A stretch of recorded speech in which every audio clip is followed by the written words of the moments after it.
የኮሪደር ልማት ስንጀምረው ብዙዎች ላይ ገባቸው ይችላል። ዛሬ ግን በገሃድ የሚታይ ነው። ለድፍን አፍሪካ ምሳሌ ይሆናል።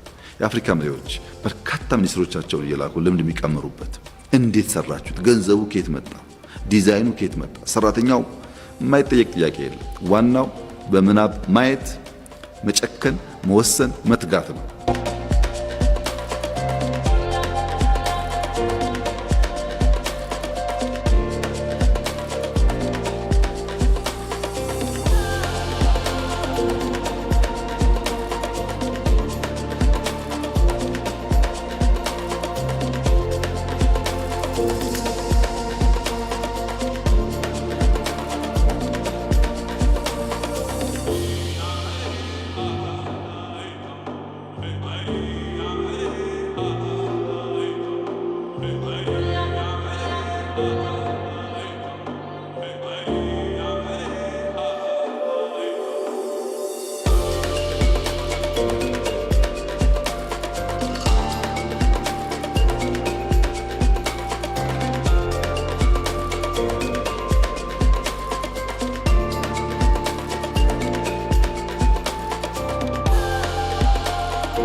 ይሄንን ውጤት ያመጣ ነው በብዙ ድካም ነው። ብዙ አመራሮች ቦቴ አድርገው ቀን ከሌት ለፍተው የመጣ ውጤት ነው። እንዲሁ የመጣ ነገር አይደለም። አሁንስ ምንም ጥርጥር የለውም የኢትዮጵያ የከተማ ኮሪደር ልማት፣ የኢትዮጵያ የሪቨርሳይድ ፕሮጀክት ለአፍሪካ ምሳሌ የሚሆኑ የሚጨበጡ የሚታዩ ልብ የሚያሞቁ ስራዎች ናቸው። የመኩራት አቅማቸው ውስን የሆኑ ሰዎችም ሄደው ማየት አለባቸው። ሲያዩት ይገባቸዋል።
በምዕራቡ ዓለም ያሉ ወንድሞቻችን የኢትዮጵያን ሪቨርሳይድ ፕሮጀክት ሲያዩ ይህንን ስራ ነው ወይ ያጠለሸሁት፣ ስለዚህ ስራ ነው ወይ ክፉ ያወራሁት ብለው መልሰው በሚዲያ እንኳን ባይናገሩ በግላቸው መጸጸታቸው አይቀርም።